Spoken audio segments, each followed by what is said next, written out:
less prone to health risks as men. To look good and feel good, have a healthy And good nutrition with Ensure every day. As you age, you're prone to health risks. Ensure has a unique heart-healthy nutrition system, rich in fiber and antioxidants. Take Ensure, the #1 doctor-recommended adult drink. live a healthy With good nutrition, ensure your health. ensure your heart. Kayang makipag-bonding. Kayang maging teacher. Kayang mag-alaga. Ang matinding hugasan. Kayang-kaya, basta may DAS. Kayang-kaya ng bilhin, matipid pang gamitin. Pang-araw-araw man o mabigat na linisin, di ka mabibitin. Kaya sa DAS talaga ako. Mula sa hugasan hanggang sa pagiging ina, lahat kayang-kaya sa DAS. Paging Dom Cruz, Dom Cruz. Artistahin? Pa-cheeseburger ka naman! Nakaisa ka na naman. Titikman lang ang sarap ng totoong 100% pure beef. Feedback do, Dom Cruz. Hindi ako yun. Sa Parias may fiesta ang buko salad. Di fiesta, kundi del monte fiesta. Tayo sa Kalibo, may palamang fiesta ang fruit float. Di fiesta, kundi del monte fiesta.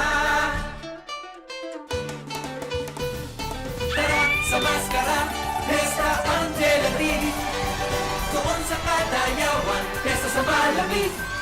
Di fiesta, kundi del monte fiesta.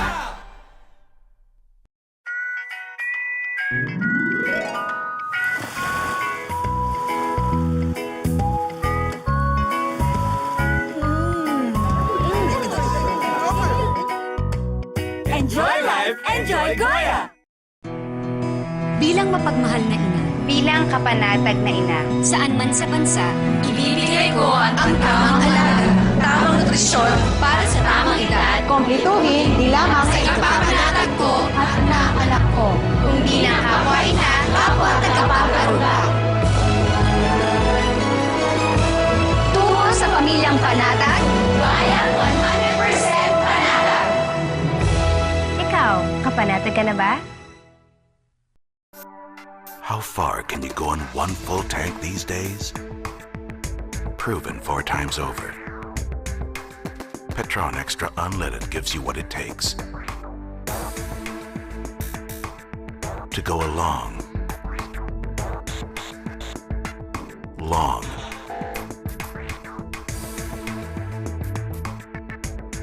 way. Petron Extra Unleaded. Go for the extra miles. Para sa energy, Crucible Mas. Para sa energy, Crucible Mas. Para sa energy, Crucible Mas. Ang Crucible, mas maraming vitamins, mas maraming minerals kaysa ibang brand. Mas vitamins, mas minerals for energy. Crucible Mas.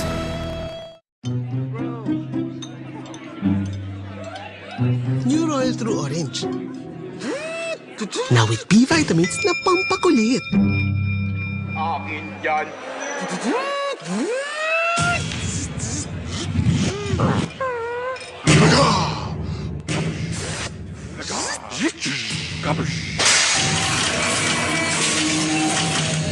New Royal with B vitamins. Ilabas ang kulit.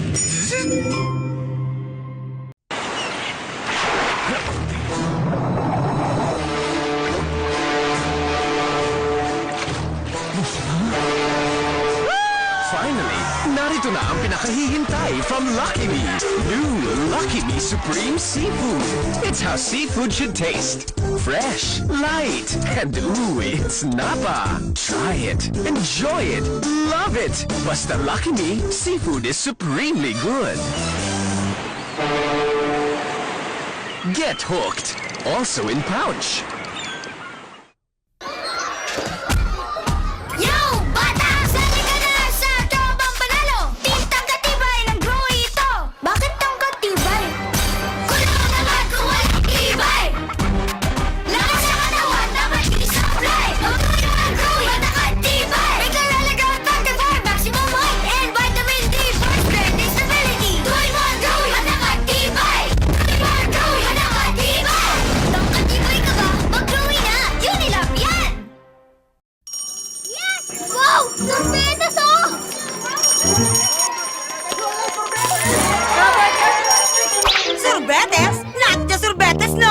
Nestle Ice Cream Sorbetes to. Iba-iba to. Gawa ng Nestle, oh. Ang flavors, love mo! Ang presyo, 100. Kaya go! Bagong Nestle Ice Cream Sorbetes. For me, ito na ang the best. XT, I'm afraid we're replacing you with a human.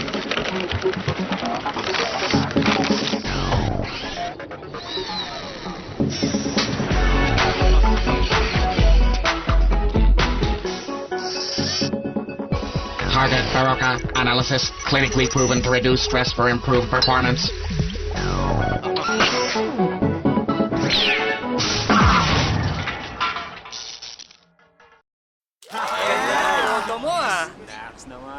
Pare, sigurado, kunti na, lilipad na yan.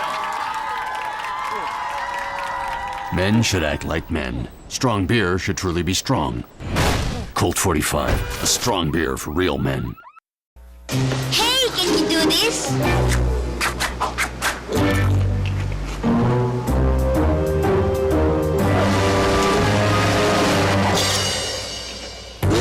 Sa roller coaster, gugulong ka sa saya. People think I'm tall dahil daw sa tindig ko. Malaking tulong ang tibay ng buto sa tindig ni Bianca. I take Caltrate Plus. More than calcium, Caltrate Plus has vitamin D and minerals for strong bones. Magandang tindig, matangkad ang dating. Caltrate Plus. Pare, that's for women. Dapat sa'yo panlalaki. Use Master Ice Pore Minimizer Facial Scrub. Powered with icy cool beads and scrubs to unclog and minimize men's big pores. Smooth, cool, Master Ice. Jolly Crispy Fries! Paingay na paingay! Pasaya ng pasaya! Pasarap na pasarap! Para sa masaya at tuloy-tuloy na bonding! Jolly Crispy Fries! Made from choice potatoes, the crispiest and most delicious fries! Jolly Crispy Fries! Hanap mo ba ang tamang asim? Mag-Norsinidang Mix. May pinakasariwang sampalok at piling-piling sangkap para laging huli. Suspects man o hindi. Kung ano mangyari sa amin, tatanggapin ko po basta naaayon lang po sa batas at patunayan po nila na may pagmamalabis po sa parte ng mga polis. Kine-question naman ang abogado ni Ted Filon kung bakit may kasong obstruction of justice, gayong hindi pa naman napapatunayang nagkaroon nga ng krimen sa bahay ng mga etong. Kaya nga siya obstruction of justice kasi may crime na nagawa. So kailangan ma-prosecute yung mga gumawa ng crime na yon, di ba? Wala pang crime, may obstruction of justice na. Kaya bukas magsusumite na si Ted Filon at iba pang mga kasama ng counter affidavit laban sa kasong obstruction of justice na isinampa sa kanila ng QCPD. Para sa Ron Gagalak. May mga naghihinalang binayaran ng ransom ang Abu Sayyaf kaya nabawi ang kinidnap na si Andreas Notter. Muli namang umapila ang mga kaanak ng Italianong si Eugenio Vanni na hawak pa rin ng mga kidnapper. Dito sa Barangay Poblasyon Indanan, sinasabing nakita si Andreas Notter ng mga sibilyan na naglalakad malapit sa moske na ito at inihatid sa bahay ni Sulu Governor Abdu Sakurtan. Salungat sa sinasabi ng gobyerno na nagkagulatan na lamang ang may 7 hanggang 12 Abu Sayyaf na may hawak kay Notter at ang mga pulis na nakabantay sa kordon ng Abu Sayyaf. Pero nakita sila nung mga SEP at saka ng PNP doon. Nung nakita, hinabol sila. Nung hinabol sila, nakita may puti. So hindi pinaputukan ngayon ng PNP at saka ng mga SEP dahil baka mamaya tamaan. No? Sa takbuhan ng takbuhan, naiwanan nila itong si Notter. So until he got to the House of Governors sa Kurtan, naglalaban pa yan. Ayon naman sa kwento ni Notter mismo sa Red Cross at sa ICRC, naglalakad siya kasama ang Abu Sayyaf nang mapansin niyang mag-isa na lamang at tila inabandona na. Naglalakad siya kasama yung mga captors na. Tapos isa-isang nawawala. Nagtatali na sapatos, Uupo doon sa sabi, siguro may jingle. Tapos, siya na lang nag-isa, naglalakad. Tapos, nasa lubong niya yung mga tao nakakita sa kanya, dinala na siya kay Governor. Sa pagharap ni Notter noong Sabado, siya mismo aminado na nalilito pa siya sa pangyayari. Everything happened very quickly. I'm still a bit confused. Sinabi ni Notter na may 2 araw na mula nang makita niya si Vani nang makawala siya. Iba din ang pahayag ng militar. An opportunity came that Mary Jean was already released and Vani was separated from him.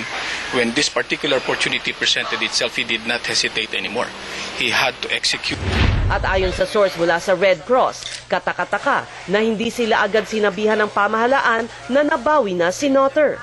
Pati ang ICRC representative ay di pinapasok sa bahay ni Governor Sakurtan hanggang dumating sina Secretary Puno at Secretary Gilbert Teodoro. Kaya naman may mga nag-iisip na baka may ibinayad na ransom. Ayon sa isang source, katakataka na speedboat ang sinakyan ni Sulu Governor Sakurtan pabalik ng Sulu mula Zamboanga noong gabi ng Biyernes. Posibleng dala umano niya ang ransom. Tinawanan lamang ni Tan ang ulat nang hinga ng ABS-CBN ang kanyang reaksyon. Dumalo naman sa isang misa sa Florence, Italy ang mga kamag-anak at kaibigan ng nalalabing bihag na si Eugenio Vani. Pinangunahan ng Filipino Catholic Community ng San Barnaba ang misa. Sa mga kapatid nating kidnappers, maging makatao naman sila kahit konti lamang dahil 95 days na siyang bihag. Tapos ang kondisyon ng kanyang hernia, lumalala. Kaya di siya makalakad at wala na siyang lakas. Miss na siya ng lahat, kaya kailangan niyang lumaban. Bujeno, we miss you very much. Mama, Leticia and me, we miss you. So for what do you wish for? I wish you to back home soon. Hangad nila na tulad ni Notter ay makalaya na rin si Vani.